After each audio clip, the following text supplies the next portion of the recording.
Salam keluarga Malaysia. Hello and good afternoon. Thanks for joining us.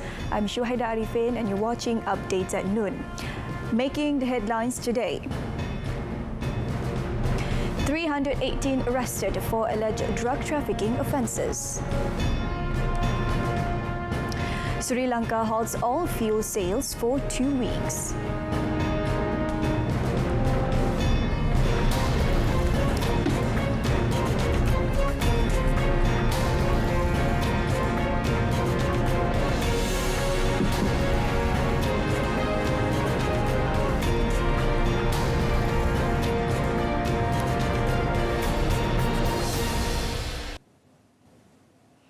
A total of 16 companies and facilities as well as 6 factories participating in the Malaysian Energy Efficiency and Solar Thermal Application Project MISTA program managed to save energy of 351,055 megawatts per hour MWH a year, which is worth 26.2 million ringgit since 2018.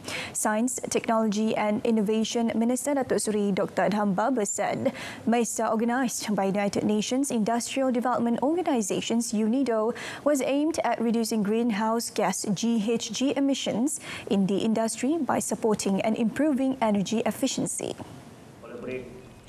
Datuk Seri Dr. Adham said 16 facilities which implemented energy efficiency measures and 6 factories which installed solar thermal systems had also managed to reduce total lifetime GHG emissions by 995,454 tonnes. The Ministry of Science, Technology and Innovation mostly view the GHG emissions seriously as a national issue and challenges. I'm happy to share that last year we developed a National Science, Technology and Innovation Policy, NSTIP, and this NSTIP 2021-2030 introduced the concept of Science, Technology, Innovation and Economy, STIE. The use of thermal solar project also involved SIRIM as its facilitating agency in line with government's commitment towards creating neutral carbon country by 2050. New initiatives to continue improving the country's broadband services will be announced soon. Communications and Multimedia Minister Tan Sri Anwar Musa announced the good news by his Twitter and Facebook posts. In the post, Tan Sri Anwar shared information from his visit to the Office of Digital Nasional Berhad DNB yesterday to obtain the latest update on the implementation of the country's 5G project. During the visit, he managed to get a close look at the latest status on the country's 5G network rollout by DNB to ensure all are according to schedule. DNB is a special purpose vehicle of Malaysia owned by the Finance Ministry and regulated by the Malaysian Communications and Multimedia Commission MCMC. It was established in early March 2021 to drive the development of 5G infrastructure in Malaysia. The Ministry of Domestic Trade and Consumer Affairs KPDN-HEP raided 3 premises selling Android box streaming devices in Petaling Jaya, Selangor and seized 17 Android box worth of 6,800 ringgit. According to KPDN-HEP Enforcement Director Azman Adam, also seized during the operation on 22nd June were documents containing copyrighted contents. According to Domestic Trade and Consumer Affairs KPDN-HEP Enforcement Director Azman Adam, the premises were operating in a shopping mall. He said 2 individuals were suspected of violating Copyrights Act 1987. He then reminded everyone not to buy or sell such a device as it is against the law. Members of the public are also urged to report any activities related with illegal streaming devices to the authorities.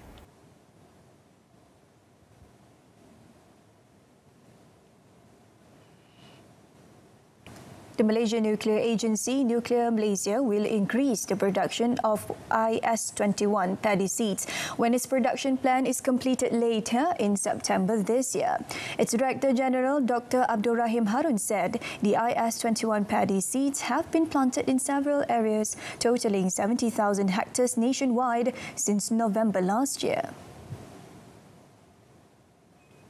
Yang 70,000 hektar yang ditanam oleh 40,000 petani lah di Malaysia ni. Bukan setakat di Sekincang tapi seluruh lah ada tempat-tempat, dan kita tak boleh bagi sebagai kapasiti untuk keluarkan benda itu tak banyak, jadi setakat itu saja dalam untuk masa ni. Kita akan cuba tingkatkan kita punya pengeluaran benih untuk dirasai oleh petani di seluruh Malaysia lah. He added currently the quota of the IS-21 seeds generated using nuclear technology with a gamma radiation-induced mutation method was 4,800 metric tons per season. The maturation period of IS-21 rice is similar to other varieties, but with its characteristics including high quality, resistance to unpredictable weather changes such as drought and floods, and can survive if submerged in water for about 20 days. The seed also has a good response with a minimal use of fertilizer, as well as its disease-persistent nature to rice blast disease, which reduces yield.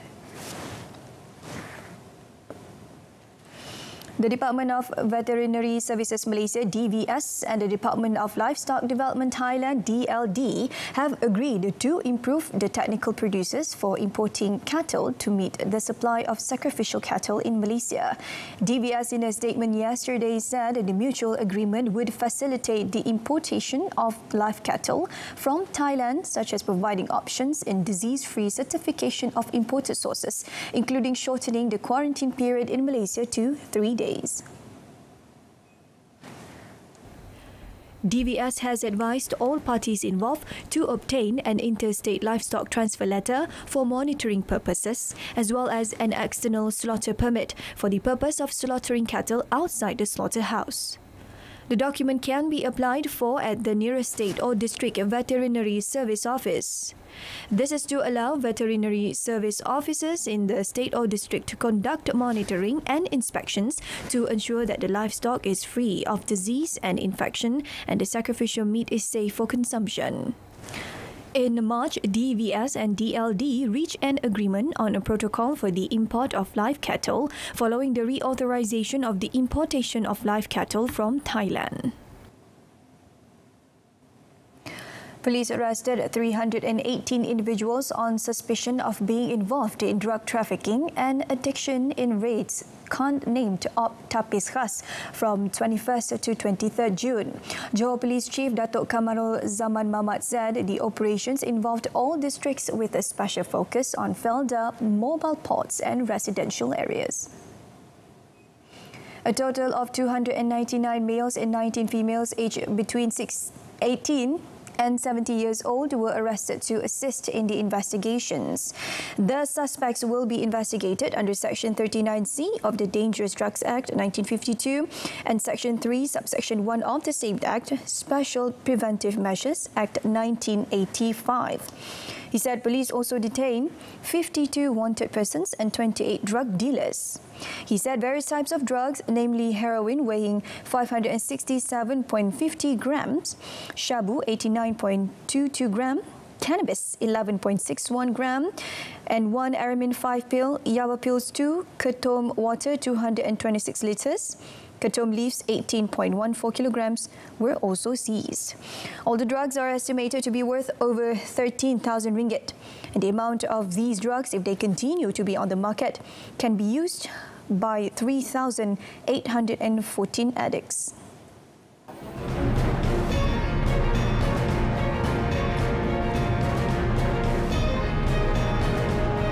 Still to come in sports, JDT further asserts dominance in Super League.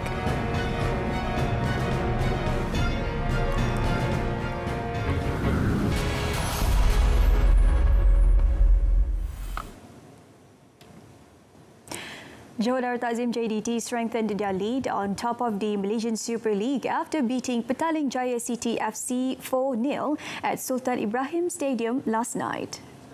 The 8-time champions attacked from the opening whistle, which resulted in their first goal from Brazilian import player Bergson da Silva in the 23rd minute. The Southern Tigers extended their lead 3 minutes later through a free kick by Fernando Forestieri to end the first half 2-0. Bergson found the net again in the 65th minute, while Forestieri piled on the hurt by getting his second goal of the match in the 85th minute to make it 4-0. Daripada 9 perlawanan ini, dan kali ini peluang yang dimiliki oleh Bergson dan dia tidak tamak. So we managed to control the actions from the beginning. We had a few situations, one that hit the bar. We corrected a little bit of the problems, and from there I think we did a good job. The boys fought and played good football. JDT remained at the top of the Super League table with 22 points after 8 matches. Meanwhile, Selangor FC failed to capitalise on their home ground advantage as they managed only a 1-1 draw against Sabah FC at Petaling Jaya City Stadium yesterday evening. The Red Giants started well, scoring in the 3rd minute through Brazilian sensation Alisson Cayon, courtesy of a cross from young Mukhari Ajmal Mahadi. Sabah managed to equalise in the second half though, when winger Sadil Ramdhani eluded the Selangor defence to send the ball careening into the goal in the 53rd minute. JDT remains at the top with 22 points after 8 matches, followed by Sabah with 19 points from 9 matches, while Selangor 12 points and PJCT 9 lie in 6th and 9th place respectively.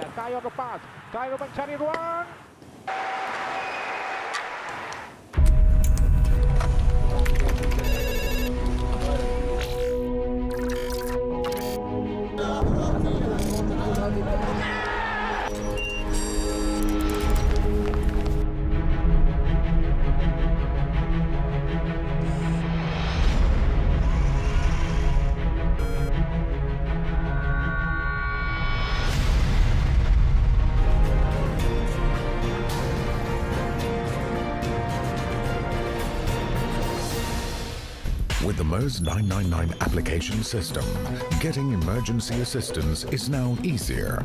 Save Me 999 Police connects the Malaysian public to the police. Save Me 999 Deaf for those with hearing or speech impairments. And Save Me 999 Blind for those with visual impairments. Download now for free on your smartphones. MERS 999 and applications make emergency calls easier. Jadi kita bersetuju, kita menegaskan bahawa Malaysia minta supaya Amerika menggunakan kuasa dia dan memastikan isu Palestin dapat diselesaikan dengan segera. Kalau Amerika begitu cepat bertindak apabila kes berlaku di Ukraine, kita nak tindakan cepat juga dilakukan untuk menyelesaikan isu Palestin.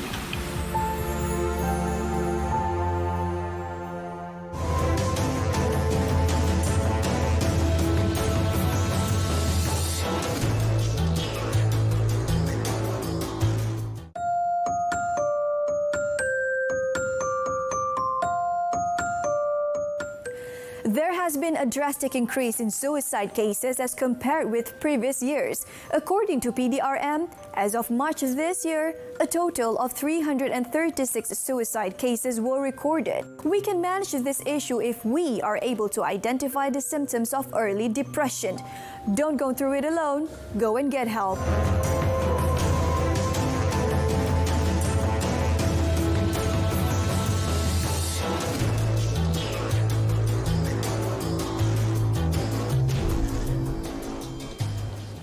Alright, so that concludes today's edition of Updates at Noon. In our top story, 318 arrested for alleged drug trafficking offences through Opta Peskas in Johor. Don't forget to tune in to News at 10 coming up at 10 p.m. on RTM News Channel. Till then, I'm Shuhaida Arifin. Thank you for tuning in.